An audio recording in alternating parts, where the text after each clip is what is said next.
Hello everyone, and welcome back to another episode of our bizarre and unusual world, and happy Halloween!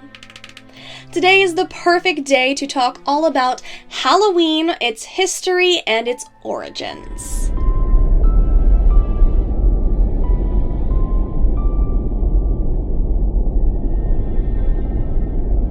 So as usual, guys, I will be covering the who, what, when, where, why, and how of Halloween.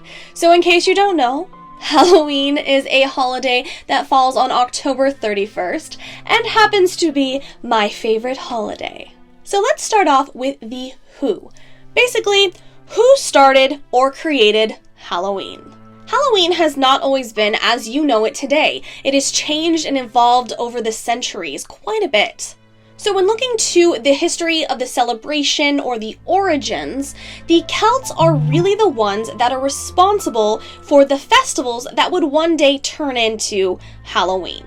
It was really from Celtic practices that Halloween was born, this being in areas like the United Kingdom, Ireland, and northern France. As for the when, it is believed that this specific date dates back to nearly 2,000 years ago. So being as it has aged and changed, what exactly did the Celtics call it back then? This festival was basically known as Samhain, which essentially means summer's end in Gaelic. While records during this time period are limited, it is widely believed that this was a celebration of the end of summer, the end of the harvest, and kind of preparing for the winter that was coming ahead of them.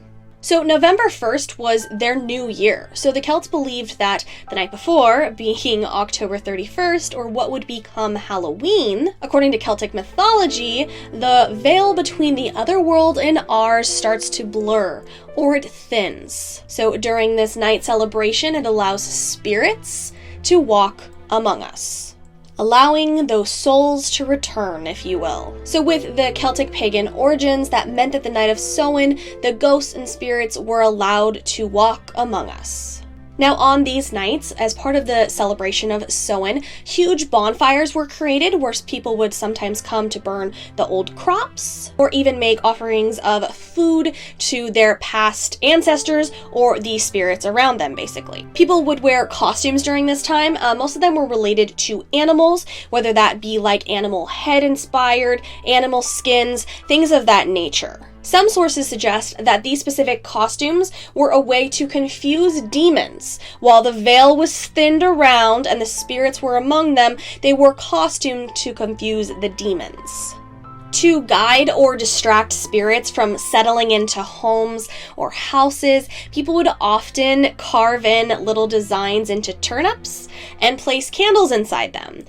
These turnips would be placed along walkways or roads so that people could see where they were going, and also to properly guide the spirits as to where they were supposed to be going instead of allowing them to settle into somebody's house. And it's pretty safe to say that we kept that tradition around. Now, Celts during this time also believed that during this Samhain celebration, when the spirits were around them, that druids, or essentially Celtic priests, could make predictions for the future ahead of them, the winter ahead of them, or what spring would look like once they got through winter. These people had really dark winters, so the hope or the prospect of something, a light at the end of the tunnel, was very important to them. So these predictions were very important. When the celebration would come to an end, people would go home and relight their hearths with like bonfire fire, and it was said to help protect them and make them last throughout the cold winter. Although there is not a direct historical document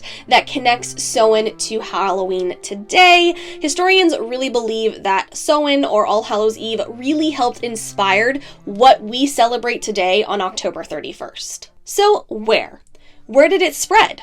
Where exactly did this festival evolve to? So the Roman Empire conquered or took over the Celtic land. That's around 43 AD. So during their rule, of course, things started to evolve. There were some Celtic traditions that of course stuck around, and others were merged in with Roman traditions. One was a day to honor the Roman goddess of fruit and trees, Pomona.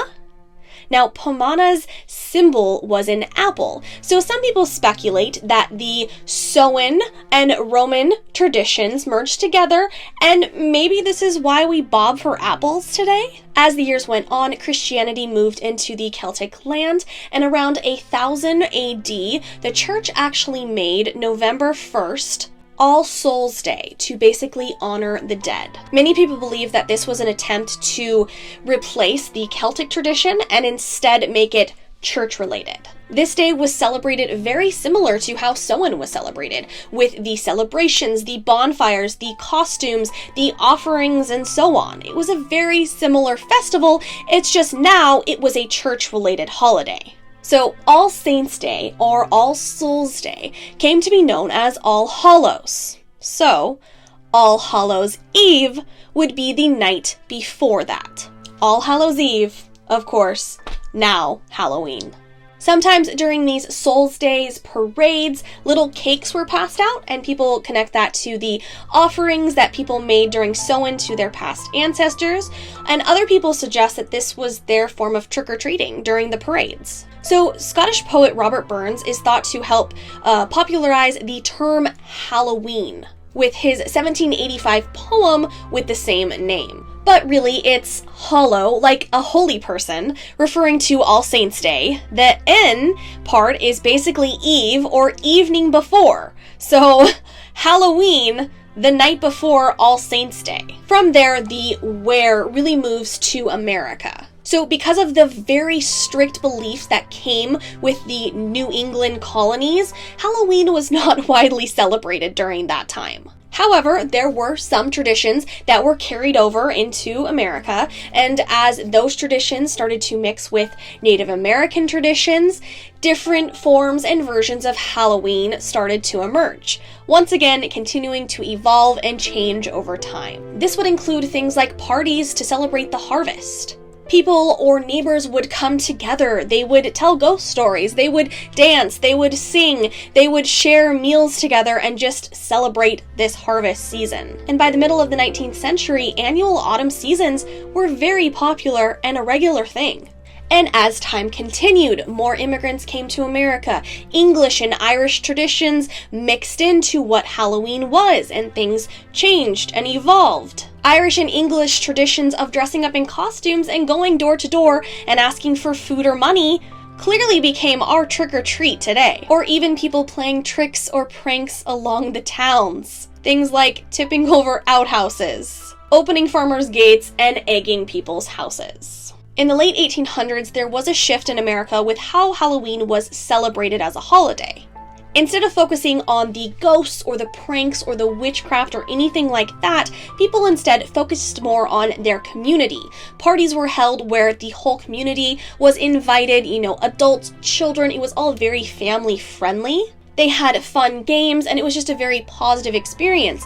Adults were very much encouraged to remove the scary aspects of Halloween. So during that time, the superstition or religious beliefs surrounding Halloween pretty much disappeared, because instead it was more of a community harvest festival. So while it's unknown when exactly the first pumpkin was carved in America, but with pumpkins being native to North America, it's safe to say that instead of the turnips that they used to carve and put a candle in, that they switched to pumpkins instead for this tradition. In 1866, the children's magazine, Harper's Young People, wrote that a great sacrifice of pumpkins had been made that year for the Halloween festivities. As time went on into the 1920s and the 30s, Halloween continued to be a very community type of holiday. Parades, celebrations, costumes, trick-or-treating kind of made a comeback, if you will, and it was kind of thought that you could avoid tricks on your house if you gave the neighborhood children treats that night. Into the 1950s, Halloween parties really started to center around the children. There was Halloween parties in classrooms or more kid-friendly environments. A lot of people put this to the baby boom, more kids to celebrate the holiday, if you will. So how is this holiday celebrated today? Well, this October tradition has become a huge holiday in America. In fact, Americans spend like $6 billion on Halloween. That makes it the second largest commercial holiday after Christmas. Parties are still had, trick-or-treating is still a thing. A lot of these traditions have stuck around, they've just simply evolved. Bobbing for apples is still around, but today it is more of a fun game for kids instead of in the past when it was used as more of like divination to see what your future spouse's name, what letter it began with. Today, Halloween is also all about the scare. Everyone loves to be scared, whether they go to haunted houses. The ghosts are scarier these days. We have zombies, like witchcraft is back into it. There's all these creepy things that are related to Halloween because everyone loves to be scared during the season. And around the Halloween season, some people are still very superstitious, like don't walk under ladders, which actually probably came from the Egyptians. Or, bad luck from smashing a mirror, karma with certain numbers, or black cats even. Which actually dates back to the Middle Ages when people used to think that witches could turn themselves into black cats. There's so many different things that relate to Halloween today with how we celebrate Halloween today that are pulled from different places all over the world, different points of history. Halloween is very much a very mixed and mashed holiday of a lot of different festivals, a lot of different even church beliefs depending on what you're looking at, or party ideas, superstitions. It's just all mixed together. So why do people love Halloween? And in turn, why do people hate Halloween? For those of us that love Halloween, we like the spooky or creepy vibes, or just the whole autumn feel of this holiday, or the magic that comes with the Halloween season. On the other hand, a lot of people do not like Halloween. A lot of religious people think that it is related to witchcraft or the devil, even though there's not really much connection to the devil when you look back at the history of Halloween, but I guess it just is all about your perspective on how you see others celebrating Halloween or how you were raised. Everybody's different. I personally know both types of people. I know people that absolutely love Halloween, and I know people that really don't like Halloween whatsoever. Growing up, I also knew people that would go out trick-or-treating just like I did, and I also knew some people that were not allowed to go trick-or-treating because it was an evil holiday.